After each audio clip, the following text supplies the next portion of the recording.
तो डूम्सडे के नए ट्रेलर आ गए हैं और जैसा कि एक्सपेक्टेड था, इंटरनेट लिटरली फट चुका है। हर कोई बस उसी की बात कर रहा है। हाँ, सब लोग एक एक फ्रेम को डाइसेक्ट कर रहे हैं, लेकिन असली कहानी ट्रेलर में नहीं है। नहीं, वो तो अंत में है। बिल्कुल, वो जो कुछ सेकंड के ग्लिचेस है ना, असली कहानी वहाँ छिपी है। याद है रूसो ब्रदर्स ने कहा था लुक क्लोजली, और फैंस ने कुछ ज्यादा ही क्लोजली देख लिया। बस लोगों ने इन ग्लिचेस में छिपे नंबर्स मतलब टाइम स्टैम्प्स को डिकोड करना शुरू कर दिया है। और अब जब सब अपनी अपनी कंस्पिरेसी बोर्ड्स बना रहे हैं, तो हमने सोचा कि क्यों ना इन सभी कड़ियों को एक साथ जोड़कर देखा जाए। हाँ, चलो देखते हैं कि मार्वल में कौन सी कहानी बताने की कोशिश कर रहा है। चलिए, आज की पड़ताल इन्हीं टाइम स्टैम्प्स पर है। और ये सिर्फ रैंडम ईस्टर एग्स नहीं लग रहे, एक बहुत स्ट्रॉन्ग पैटर्न उभर रहा है। ऐसा लगता है कि ये सभी टाइम स्टैम्प्स Avengers.Endgame के उन खास पलों से जुड़े हैं जहाँ से मल्टीवर्स का पूरा केओस शुरू हुआ। बिल्कुल, हम एक एक करके इन सभी कनेक्शंस को देखेंगे, फिल्मों से लेके कॉमिक्स तक, और ये समझने की कोशिश करेंगे कि क्या ये मार्वल की एक सोची समझी पहेली है या हम फैंस बस हवा में तीर चला रहे हैं। एग्जैक्टली। तो चलो इस रैबिट होल में उतरते हैं और शुरुआत सबसे आखिर में मिले सुराग से करते हैं। अच्छा, हॉकाई वाले से। हाँ, मार्वल ने एक थैंक यू मैसेज डाला था जिसमें एक और ग्लिच था, और वो हमें ले जाता है एंड गेम में 1 घंटे 1 मिनट पर। ये वो सीन है जब क्लिंट बार्टन पहली बार टाइम ट्रैवल का टेस्ट करता है। हाँ, वो पास्ट में जाता है, अपना बेसबॉल ग्लव उठाता है और वापस आ जाता है। ऑनेस्टली ये सीन बहुत हार्मलेस लगता है। उसने कोई स्टोन तो नहीं चुराया।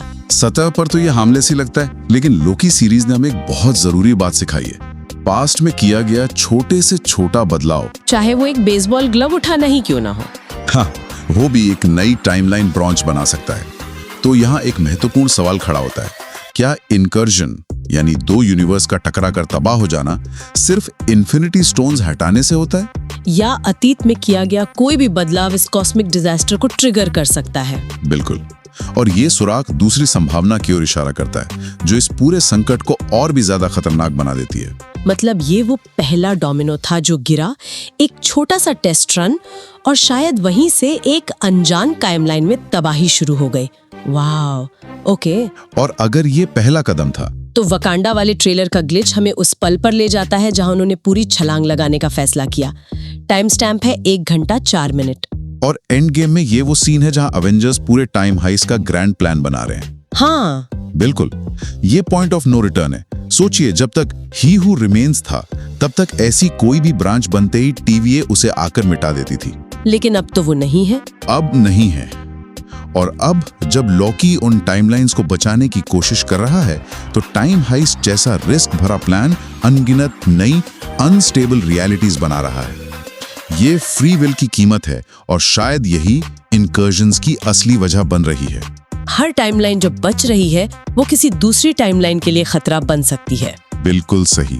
और देखो कनेक्शंस कैसे जुड़ रहे हैं। लगभग इसी टाइम पर वकांडा फॉरएवर में शूरी और नेमोर की पहली सीरियस बातचीत होती है। हाँ, ये भी है। और गेट दिस, कॉमिक्स की एक बहुत पुरानी कहानी में फैंटास्टिक फोर के इशू नंबर 4 में नेमोर का इंट्रोडक्शन होता है। अच्छा, तो क्या टाइम हाइस्ट के कॉन्सिक्वेंसेस सीधे तौर पर वकांडा और एटलांटिस को अफेक्ट करेंगे, और शायद यहीं से फैंटास्टिक फोर की एंट्री का स्टेज सेट हो रहा है? ये कनेक्शन बहुत गहरा है। ये दिखाता है कि टाइम हाइस्ट का असर सिर्फ अवेंजर्स तक सीमित नहीं रहेगा। उसके नतीजे नेमोर जैसे किरदारों को सामने लाएंगे, जिनकी दुनिया शायद इन टाइमलाइन शिफ्ट्स की वजह से खतरे में है। और नेमोर और फैंटास्टिक फोर का तो पुराना नाता है। बिल्कुल, ये एक ही धागे में कई कहानियों को पिरोने जैसा बहुत क्लेवर स्टोरी टेलिंग है। ओके, तो उन्होंने प्लान बनाया, लेकिन हम सब जानते हैं कि प्लान कभी भी प्लान के हिसाब से नहीं जाता। कभी नहीं। और थॉर के ट्रेलर का टाइम स्टैम्प 1 घंटा 17 मिनट हमें शायद टाइम हाइस्ट की सबसे बड़ी गड़बड़ी पर ले जाता है। 2012 वाला सीन। हाँ, एंड गेम का वो सीन जब 2012 की टाइमलाइन में लोकी टेसराक्ट लेकर पूफ गायब हो जाता है। यहीं से सब कुछ शुरू हुआ है ना। ये वो बटरफ्लाई इफेक्ट है जिसने सब कुछ बदल दिया। ये वो एक पल है जिसने लोकी सीरीज को जन्म दिया, TVA के सच को सामने लाया, और मल्टीवर्स के दरवाजे हमेशा के लिए खोल दिए। बिल्कुल, ये सीधे तौर पर थॉर की कहानी को उसके भाई की कॉस्मिक जिम्मेदारी से जोड़ता है। मल्टीवर्स का जो मौजूदा संकट है, उसकी जड़ें अवेंजर्स की इसी एक गलती में है। और ये सिर्फ फिल्मों की बात नहीं है। मैंने पढ़ा है कि कॉमिक्स में एक बहुत फेमस कहानी है जहां लोकी गॉड ऑफ स्टोरीज बन जाता है। हाँ, लोकी एजेंट ऑफ एसगार्ड। वो लिटरली कहानियों और रियलिटीज का रक्षक बन जाता है। जो काफी हद तक वैसा ही है जैसा हम उसे अब MCU में देख रहे हैं, जहां वो टाइमलाइंस की डालियों को पकड़कर बैठा है। मतलब उसका डेस्टिनी में यही लिखा था। हाँ। ये एक बेहतरीन समानांतर है। MCU में लोकी का किरदार अब किसी एक यूनिवर्स तक सीमित नहीं है, वो पूरे मल्टीवर्स के अस्तित्व के लिए जरूरी बन गया है। कॉमिक्स का ये रेफरेंस इस बात को और पुख्ता करता है कि मेकर्स उसके किरदार को एक बहुत बड़े कॉस्मिक एंड गेम की तरफ ले जा रहे हैं। वो अब शरारत का देवता नहीं रहा। नहीं, अब वो अस्तित्व का देवता बन चुका है। तो अब तक हमने देखा कि कियोस कैसे शुरू हुआ, प्लान कैसे बना और वो कैसे फेल हुआ। अब बात करते हैं इस खेल के नियमों और खिलाड़ियों की, और इसके लिए हमें उस टाइम स्टैम्प पर जाना होगा जिसने इस पूरी थ्योरी को जन्म दिया। कैप्टन अमेरिका के ट्रेलर का 1E24 यानी 1 घंटा 24 मिनट। हाँ, और ये टाइम स्टैम्प अकेला ही एक पूरी कहानी है। हाँ, ये सबसे ज्यादा लेयर्ड है, क्योंकि इस एक टाइम स्टैम्प से 3 अलग-अलग लेकिन आपस में जुड़ी हुई चीजें सामने आती हैं। ठीक है, तो पहली क्या है? सबसे पहले एंड गेम में 1 घंटा 24 मिनट पर हमें वो सीन मिलता है जहां एंशिएंट वन ब्रूस बैनर को इन्फिनिटी स्टोन्स के बारे में चेतावनी दे रही हैं। अच्छा, वो वाला सीन। हाँ, वो मल्टीवर्स के नियम समझाती हैं कि एक भी स्टोन अपनी टाइमलाइन से हटाने का मतलब है उस टाइमलाइन को अंधेरे में धकेलना। ये इस पूरे खेल का रूल बुक है। और ये जिम्मेदारी कैप्टन अमेरिका को मिली थी, जिन्होंने शायद एक भी स्टोन सही से वापस नहीं किया। शायद। लेकिन कहानी यहीं खत्म नहीं होती। इन्फिनिटी वॉर में लगभग इसी टाइम पर डॉक्टर स्ट्रेंज वो 14,605,000 भविष्य देख रहे होते हैं। वो एक ही जीत वाला भविष्य। एग्जैक्टली। तो अगर पहला कनेक्शन नियम थे, तो ये अनंत संभावनाएं हैं, राइट? बिल्कुल।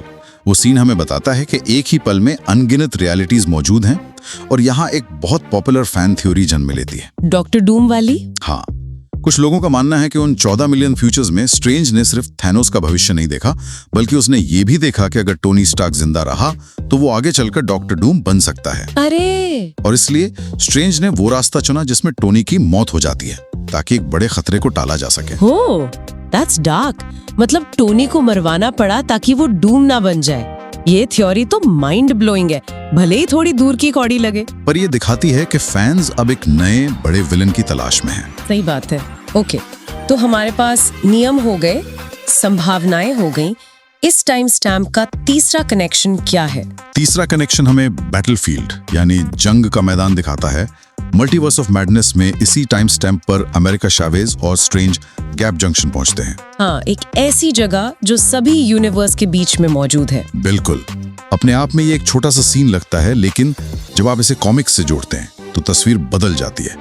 सीक्रेट वॉर्स की कहानी में doctor Doom library of worlds नाम की एक जगह पर अपना बेस बनाता है, जहां से वो पूरे मल्टीवर्स को कंट्रोल करता है। बिल्कुल। कमाल है। मतलब गैप जंक्शन MCU का लाइब्रेरी ऑफ वर्ल्ड्स हो सकता है, डॉक्टर डूम का नया अड्डा हो सकता है। तो ये एक टाइम स्टैम्प हमें सिर्फ एक सीन नहीं दिखा रहा, बल्कि मल्टीवर्स की पूरी कहानी का ब्लूप्रिंट दे रहा है।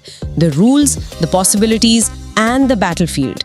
ये तो जीनियस मार्केटिंग है। ये दिखाता है कि मेकर्स कितनी गहराई से सोच रहे हैं। वो पुरानी फिल्मों के सीन्स को एक नया मतलब दे रहे हैं। डॉक्टर डूम वाली थ्योरी सच हो या ना हो, ये कनेक्शन ये जरूर स्थापित करता है कि मल्टीवर्स में अब एक ऐसी सेंट्रल लोकेशन मौजूद है जहां से कोई भी विलन पूरी रियलिटी पर हमला कर सकता है। ओके, तो हमारे पास एक टूटा हुआ मल्टीवर्स है और डॉक्टर डूम जैसा एक पोटेंशियल विलन भी। लेकिन असली खतरा क्या है? द फाइनल बॉस कौन है? और शायद इसका जवाब एक्समैन वाले ट्रेलर के टाइम स्टैम्प में छिपा है। 1 घंटा 11 मिनट। एंड गेम में ये थॉर का अपनी माँ फ्रेगा से मिलने वाला इमोशनल सीन है। हाँ, पर ये कनेक्शन थोड़ा अजीब नहीं लगता? मतलब इमोशनल सीन का क्या लेना देना? सतह पर तो ये सिर्फ एक इमोशनल कनेक्शन लगता है जो ट्रेलर के टोन से मैच करता है, लेकिन कुछ फैंस ने इसकी एक बहुत गहरी कॉमिक बुक कड़ी खोजी है। अच्छा। जो आने वाले सबसे बड़े इवेंट की तरफ इशारा करती है। एक बहुत पुरानी अनकैनी एक्समैन कहानी में स्ट्रेंजर नाम का एक रहस्यमयी, बेहद ताकतवर कॉस्मिक जीव आता है। स्ट्रेंजर? हाँ, जिसके बारे में किसी को कुछ नहीं पता। कई लोग मानते हैं कि ये किरदार बियॉन्डर्स का एक शुरुआती प्रोटोटाइप था। बियॉन्डर्स मतलब सीक्रेट वॉर्स वाले विलन जो कॉमिक्स में पूरे मल्टीवर्स को तबाह कर देते हैं। तो आप कह रहे हैं कि ये इमोशनल सीन असल में MCU के सबसे बड़े विलन का फोरशैडोइंग है? ये एक बहुत ही मजबूत संभावना है। बियॉन्डर्स कौन है? वो हमारे मल्टीवर्स के बाहर के जीव हैं, जो हमारी पूरी रियलिटी को एक साइंस एक्सपेरिमेंट की तरह देखते हैं। उन्हें हीरो या विलन से कोई मतलब नहीं है। कोई मतलब नहीं, वो बस सब कुछ खत्म कर देना चाहते हैं। ये टाइम स्टैम्प मार्वल का सबसे चालाक सुराग हो सकता है, जो हमें बता रहा है कि असली लड़ाई अवेंजर्स और डूम के बीच नहीं, बल्कि पूरे मल्टीवर्स और इन कॉस्मिक गॉड लाइक बीइंग्स के बीच होगी। ये असली डूम्सडे होगा। हाँ, तो इसका मतलब क्या है? Let's unpack this. ये ग्लिचेस सिर्फ रैंडम नंबर्स नहीं है। नहीं, ये एक पहेली है। एक सोची समझी पहेली, एक कहानी जो हमें MCU के मल्टीवर्स के उन पलों में वापस ले जाती है जहां केओस की शुरुआत हुई। हॉकाई का पहला कदम, टाइम हाइस्ट का प्लान, लोकी का भागना, एंशिएंट वन की चेतावनी और आखिर में बियॉन्ड अस का इशारा। ये एक फुल ब्लोन रैबिट होल है जिसमें जितना उतरोगे उतना डूबते चले जाओगे। लेकिन सच कहूं तो मजा इसी में है। ये सिर्फ फैन सर्विस से कहीं ज्यादा है।